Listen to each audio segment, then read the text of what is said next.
En Colombia, el reclutamiento de niños por grupos armados al margen de la ley no es solo una cifra, es una realidad que se vive sobre todo en las zonas más vulnerables, consideradas de mayor riesgo. Allí, cientos de niños dejan la escuela no porque no quieren, sino porque prefieren quedarse en su casa para protegerse y no ser víctimas de los delincuentes. Son víctimas en el ejercicio de la materialización de uno de los crímenes establecidos, digamos que en el derecho internacional humanitario. El tomar a los menores de edad, el sacarlos de sus lugares de vivienda, de su seno familiar, quiebra emocionalmente a la familia, quiebra a la sociedad como tal, a esta gente. Sin lugar a dudas, digamos que es importante destacar que el reclutamiento por lo regular no es solamente un momento puntual de una acción concreta por parte de los grupos armados, sino que es el resultado de un proceso que se ha venido dando no solamente con los menores y con sus familias, sino con las sociedades en donde se presentan ese tipo de reclutamientos. Hoy hablaremos de este tema, que es incómodo para muchos, pero que forma parte de una realidad que se vive en Colombia. Pero también llega un caso que es sumamente delicado, que es cuando estos grupos irregulares presionan a la familia para que entregue a los niños y en el peor de los casos algo sumamente más cruel. Es que estas personas no tienen la capacidad económica necesaria y prácticamente tienen que entregar a sus hijos porque les ofrecen un dinero a cambio para poder ellos, como beneficio de entregar a sus hijos para la guerra. Esto de alguna manera marca un antes y después en la sociedad, lo del reclutamiento de menores. Sin lugar a dudas, yo creo que en este caso, digamos que lamentablemente son víctimas de este tipo de reclutamiento precisamente las personas más vulnerables del país, no solamente en los territorios urbanos, sino a nivel rural. Y precisamente en estos contextos hay que destacar que muchas veces no solamente son vulnerables los menores, sino las familias enteras, los contextos enteros. De hecho, en este tipo de territorios en los que precisamente la debilidad estatal es bastante notoria y las economías ilegales son lo suficientemente fuertes como para mandar en el territorio. Se generan esas situaciones como las que acabas de describir, en los cuales digamos que la oportunidad aparece armada y lo que se hace es precisamente con una muestra de poder por parte de los grupos armados ejercer una presión sobre la cual no hay un contrapeso institucional, un contrapeso estatal, un contrapeso por parte de los organismos de seguridad y mucho menos por parte de los organismos de justicia para brindar una respuesta a estas situaciones individuales que son el resultado de condiciones estructurales, territoriales de vieja data y frente a las cuales digamos que es muy difícil que se den respuestas individuales a problemas complejos, estructurales que han venido trascendiendo a lo largo de la historia y se han venido mutando en todo el territorio nacional.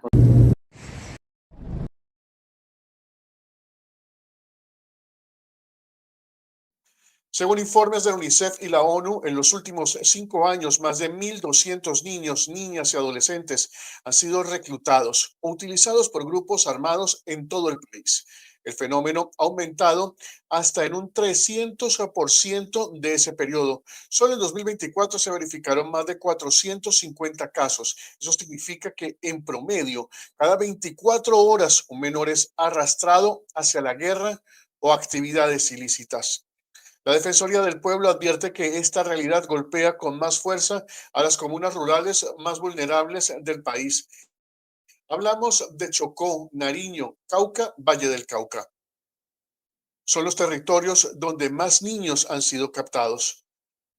¿Y por qué muchos de estos niños en estas zonas del país no van a la escuela? La realidad duele muchísimo para cientos de personas. Ante este escenario que no es nuevo, no es de este año, no es del año pasado, no es de este gobierno, viene de hace muchos años, menores que están en zonas de alto riesgo. Algunos de ellos han tomado decisiones drásticas con su integridad física para no ser reclutados por estos grupos al margen de la ley. Cuéntame una cosa. ¿Qué tan riesgoso es para un pequeño de esos, un menor de edad, un jovencito, escaparse? ¿Y a dónde se escapa? Porque si su familia lo entrega, si el entorno lo entrega, volver a la comunidad puede ser un riesgo para la comunidad porque pueden tomar represalias. ¿Qué es lo más riesgoso de un menor a la hora de escapar? No solamente se corre un riesgo por escapar de estos grupos armados, sino que una vez que un menor entra en estos grupos armados, existe un ejercicio de aplicación precisamente de la autoridad y de la jerarquía propia de estos grupos armados ilegales, en los cuales no solamente la deserción se castiga, se puede castigar con la vida propia de la persona que fue reclutada, sino de sus familiares, amigos o personas cercanas, sino que también digamos que la desobediencia, la insubordinación también puede acarrear ese tipo de consecuencias. Cuando estaba preparando precisamente esta entrevista encontré algunos relatos y algunos datos precisamente de unos menores que fueron reclutados en el departamento del Cauca y que fueron sometidos a los que se les dijo que tenían que hacer unos trabajos particulares en una finca durante 15 días. Entonces, uno de los niños planteó y cuando pudo llamó a su mamá y le dijo que en 15 días volvía. A los 15 días, cuando le dijeron que no podía retornar a su familia, obviamente pues se alteró, tuvo una situación de insubordinación allá y lo que hicieron. Entonces creo que es un escenario bastante complejo en el cual el riesgo es bastante grande y es una responsabilidad compartida, digamos, por parte del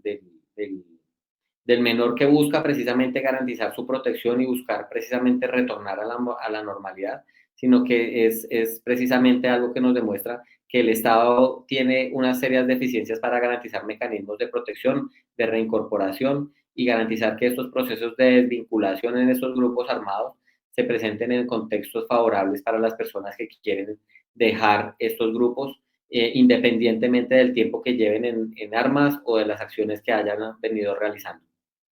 Ellos escapan de ser víctimas de delincuentes que los cazan al mejor postor. Hermano, para un menor de estos, salir de estos grupos, bien sea porque han escapado o porque sencillamente ya terminó su vida útil o su tiempo útil allí, volver a la realidad. ¿Se puede volver a la realidad o definitivamente jamás vuelven a una realidad, sino que vuelven a una vida que no es la que les tocó vivir? Bueno, yo creo que todo depende de las condiciones en las cuales se dan ese tipo de retornos. Digamos que para la muestra nosotros lamentablemente tenemos todo el contexto que se ha venido presentando con los firmantes de los acuerdos de paz, que en medio de procesos de acuerdos de paz han han hecho un proceso legal de dejación de armas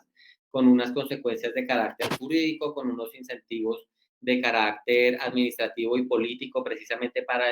la reincorporación a la vida en sociedad, pero digamos que en el ejercicio de esas actividades que ellos vienen o llegan a realizar mientras que forman parte de estos grupos irregulares, se pueden generar acciones que van a tener consecuencias. Entonces, digamos que la estigmatización social para las personas que han formado parte de uno u otro grupo son significativas.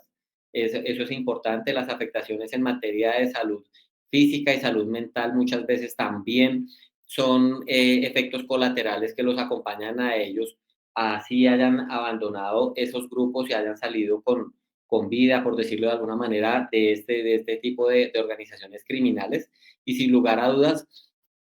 hay unas consecuencias que van a marcar el devenir de sus proyectos de vida. Muchos de ellos se quedan en los territorios, muchos de ellos se deciden reiniciar de nuevo en otros contextos, pero todo depende precisamente de la forma en la que se dé ese tipo de reincorporación. Y en muchas de estas regiones la presencia del Estado es débil o inexistente y las escuelas carecen de recursos, seguridad y oportunidades. Este fenómeno no solo rompe la infancia de estos niños, debilita a las familias, daña a la sociedad y en las comunidades viven aterrados por lo que podría pasar a cada uno de sus integrantes. Y no solo hablamos de niños, muchas niñas son perseguidas para ser víctimas y carnada fácil para los guerrilleros, quienes las utilizan y las depredan como la mejor de las presas posibles. Más que en el caso en los que se ha materializado la violencia sexual, con lo que esto implica en el control del cuerpo y las relaciones, la salud reproductiva y precisamente todo este componente de la salud sexual en las mujeres también puede tener unas consecuencias significativas por lo que puede representar una maternidad en ese tipo de reclutamiento, las relaciones afectivas que se pueden presentar con este tipo de personas. Este es solo el panorama del reclutamiento de los menores. Germán Fandiño, consultor político y también defensor de los derechos humanos, conversa con nosotros para ampliarnos la información. Que hay unas víctimas directas, que serían las personas que han sido reclutadas, pero hay un sinnúmero de víctimas indirectas, que son sus familias y los vecinos y los familiares que han visto precisamente las acciones que se desarrollan en el marco y en el contexto del conflicto armado. La realidad territorial de cada una de las personas que se desmoviliza es diferente. Entonces creo que todas deben responder a un enfoque diferencial, a un enfoque etario, a un enfoque étnico, a un enfoque de género, porque no es lo mismo pensar unas medidas para un joven que se ha desvinculado de este tipo de grupos armados, que es un hombre que tiene 25 años y que tiene unas condiciones particulares, a lo que puede implicar este proceso para una niña o una mujer, digamos, de 20 años que ya tuvo uno o dos hijos en desarrollo de este tipo de actividades con algún comandante, no sé. Entonces creo que es un ejercicio que requiere un trabajo muy serio y muy sostenido, pero lo principal es que haya unidad de criterio para que no se relativice el tipo de violencia que se ejerce en el territorio colombiano por algún tipo de afinidad ideológica, sino que haya unidad de criterio para que el Estado como tal consolide el trabajo de manera sostenida en el tiempo para evitar que se presenten este tipo de acciones de reclutamiento forzado con menores de edad y con todas las personas, porque también es importante destacar que hay adultos que si son lancheros en un territorio como el Guaviare, quieran o no quieran, tienen que prestarle servicios a este tipo de grupos armados irregulares. Para concluir, quisiera que hay jóvenes que nos están viendo, hay jóvenes que están en la selva que nos están viendo, hay jóvenes que están en sus casas, en lugares, zonas de alto riesgo que están viendo esto, sus padres están viendo esto. ¿Qué le diría usted a un joven que hoy siente que no tiene opciones y que no tiene alternativas y que cree que el irse a la guerra, el irse con un grupo al margen de la ley, puede ser la única salida que tiene para poder mantener su casa, llevar alimentación o tener una vida mejor? ¿Qué le diríamos a ese joven? Bueno, ese es un mensaje bastante importante y yo creo que es muy importante entender que cada joven tiene una realidad en contextos urbanos, en contextos rurales, sobre las cuales digamos que es muy fácil hablar sobre el bien y el mal y presuponer que siempre va a ser fácil optar por la salida moralmente y éticamente más plausible. En este contexto, yo lo que de manera general podría decir es que hay un evento que se realizó hace pocos días en los Estados Unidos que me llamó a mí muchísimo la atención, en el que se presentaba precisamente Donald Trump ante el 74º Desayuno Nacional de Oración, en el cual se hablaba, y es un evento tradicional en los Estados Unidos, que reúne a líderes políticos, religiosos y civiles para hablar de fe, unidad y oración, en los cuales ellos hablaban precisamente de la importancia de que haya una fortaleza espiritual para abordar los desafíos que se presentan a nivel de sociedad y a nivel individual en todas las sociedades. En ese contexto, básicamente que lo que es fácil decir es, digamos, lo que nos dice precisamente la Biblia con el Evangelio de San Mateo, en el cual se habla precisamente de que el camino de la virtud es angosto y es difícil, mientras que la puerta ancha digamos, de las cosas malas son más cómodas, más espaciosas y son más fáciles de obtener. En el corto y en el mediano plazo lo más fácil y lo más rentable va a ser formar parte de este tipo de estructuras. Sin lugar a dudas, ya cuando están allí se van a dar cuenta que no todo es tan trágico, van a tener, gracias a la debilidad de la institucionalidad colombiana, van a tener estatus, van a tener poder, van a tener dinero, van a tener control en algunas zonas del territorio, con todo lo que ello implica en ventajas a nivel relacional, a nivel de precisamente de satisfacer las necesidades y brindar protección a sus seres queridos. Pero en el mediano y largo plazo eso va a tener unas consecuencias significativas. Tú, suscríbete al canal, déjanos tu comentario, te leemos. Es importante que formes parte de este debate que sacude las fibras no solo de esta región del país, sino también de todo un territorio nacional.